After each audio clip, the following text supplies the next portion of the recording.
December 1923, Berlin. Anna Müller pushes a wheelbarrow containing 3 billion marks to the bakery. Not a typo. 3 billion marks. For one loaf of bread? That morning, the same loaf cost 2 billion marks. By evening, it'll cost 4 billion. Prices double every 3.7 days. Germans call it Die Wahnsinnszeit, the madness time. Economists call it hyperinflation, 29,500% per month. Your savings from Monday are worthless by Friday. You think your 6% UK inflation is bad? Weimar Germany faced inflation so extreme that money became wallpaper, literally. Children built blocks from stacks of worthless banknotes. People burned money for heat because it was cheaper than buying firewood, yet millions of Germans survived. Some even prospered. This is their story, and their survival strategies work in 2025 Britain exactly as they worked in 1923 Germany, because when money dies, human ingenuity leaves. And the first thing you learn is this: never hold melting ice cream. The crisis. The year 1918. Germany loses World War I. Treaty of Versailles demands impossible reparations. 132 billion gold marks. That's 284 billion pounds in today's money. To be paid while the economy is shattered, factories destroyed, workforce decimated. The German government faces a choice: raise taxes on a devastated population or print money. They choose printing. Governments always choose printing. It's the path of least resistance and maximum catastrophe. January 1919, $1 equals 9 marks, reasonable. January 1920, 65 marks, concerning. January 1921, still 65 marks. Germans breathe relief, crisis averted. June 1921, the dam breaks. January 1922, 191 marks. The slide begins. July 1922, 493 marks. Acceleration. January 1923, 17,972 marks. Panic. July 1923, 353,412 marks. Chaos. November 1923, 4.2 trillion marks per dollar. Real-world chaos. Workers demand payment twice daily, morning shift and lunch break. Because money loses half its value between breakfast and dinner, they literally sprint from payroll, office, to currency dealers to shops. Those who stop for lunch find their wages worthless. Life savings evaporate overnight. Pensioners who'd saved 50,000 marks, enough to retire comfortably for 20 years, find it buys a single loaf of bread. University professors beg in streets. Doctors can't afford bandages. The entire middle class is annihilated. Yet walk through Berlin in November 1923 and you'll see stark contrasts. Hunger and wealth on the same street. Some Germans are literally starving. Others are dining in restaurants that somehow still have food and wine. What made the difference? 3 survival strategies. Strategy 1. SACHWERTE not. The real value imperative. Meet Karl Braun, master shoemaker in Leipzig. In 1921, he has 100,000 marks in savings. Substantial wealth, enough to retire comfortably. His bank account shows 6 figures. He feels secure. But Karl reads newspapers. He's watching prices rise weekly, and he makes a decision his friends think is absolutely insane. Karl's friend: Karl, you're withdrawing all your savings. You'll lose the interest. Karl: I'd rather lose interest than lose everything. June 1921. Karl withdraws his entire 100,000 marks. He buys leather, mountains of it, enough to make 500 pairs of shoes. He buys tools, thread, last dyes, wax. His friends think he's lost his mind. Friend, you paid 100,000 marks for leather? That's too much. Carl, I'm not buying leather. I'm buying production. I'm converting currency into capacity.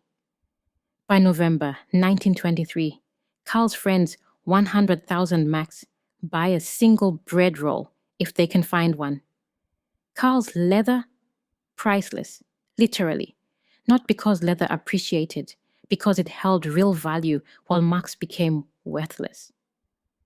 Carl makes shoes, trades them directly for food, coal, rent. His workshop becomes more valuable than any bank vault. While his neighbor's paper wealth evaporates, Carl's real assets maintain value. Germans develop a term, SACHWERTE, things with intrinsic value, physical goods, tools, materials, anything real, useful, durable, the opposite of currency, which is none of those things when governments lose their minds.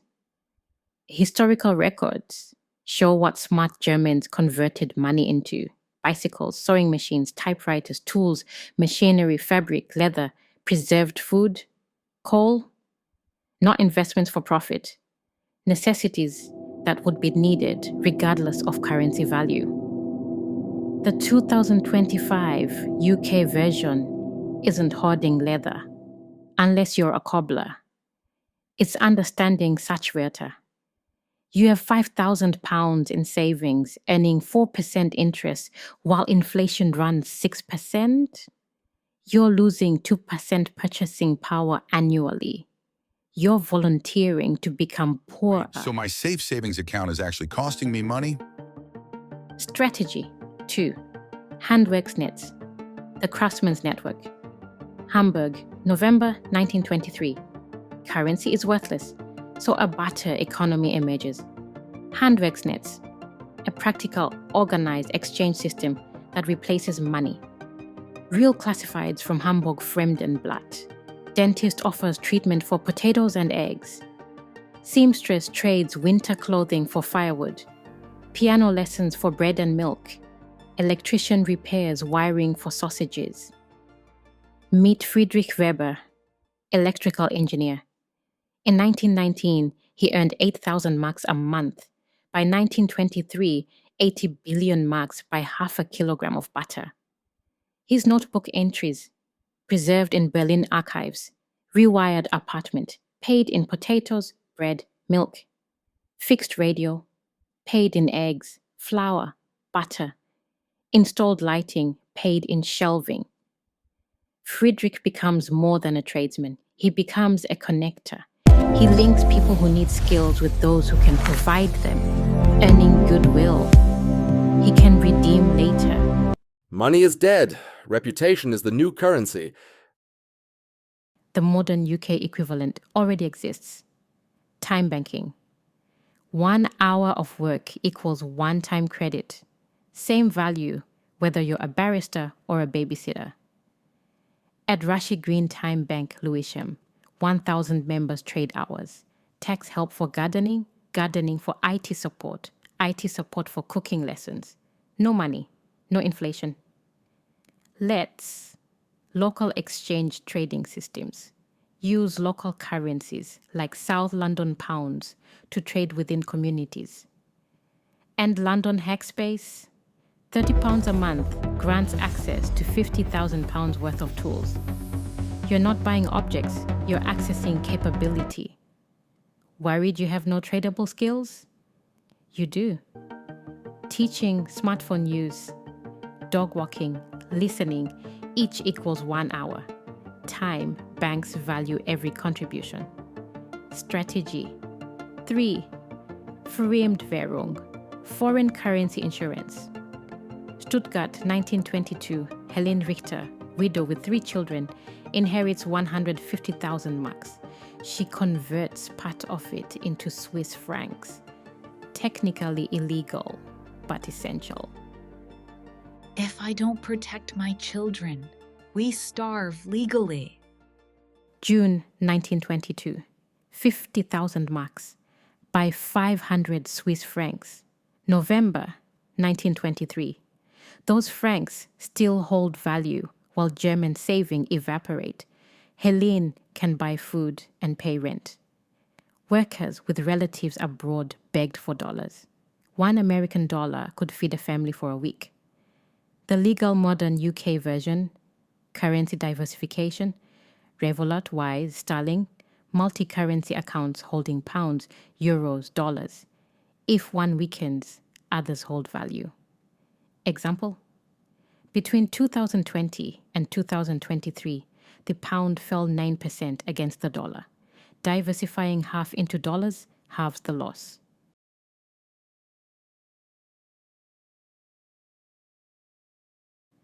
Weimar Germans also held gold, not geld, emergency money. Modern equivalent, sovereigns, Britannias, small amounts only, 5 to 10% max.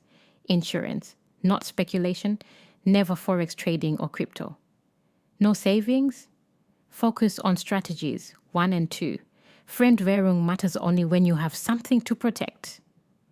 When the madness ended, November 1923, the Rentenmark replaces the old currency. 1 trillion to 1. Hyperinflation ends overnight. Bread for the Those boots. holding Deal. only marks lost everything. Those with real goods kept value. Those with skill networks thrived. starving. Those with foreign currency could rebuild. 3 lessons. 1. Convert excess cash into useful goods. Buy durable items you'll need anyway. 2. Build your HANDWERKSNETZ. Join a time bank and make 1 trade this month. 3. Diversify modestly. Hold 5 to 10% in stable foreign currencies if you have savings. Reality check. Weimar inflation hit 29,500% monthly. You're facing 6% annually. You have stable banks, stocked shops, and functioning systems. If they survived chaos, you can navigate inconvenience. Families who used all 3 strategies preserved 40 to 60% more purchasing power. Applied today, the same principles can offset rising costs through smarter buying, skill trading, and modest diversification. Next episode: Zimbabwe, 2000 to 2008. 79.6 billion% monthly inflation, and a survival strategy that reshaped an entire economy. This is when money dies. Real assets, real skills, real networks,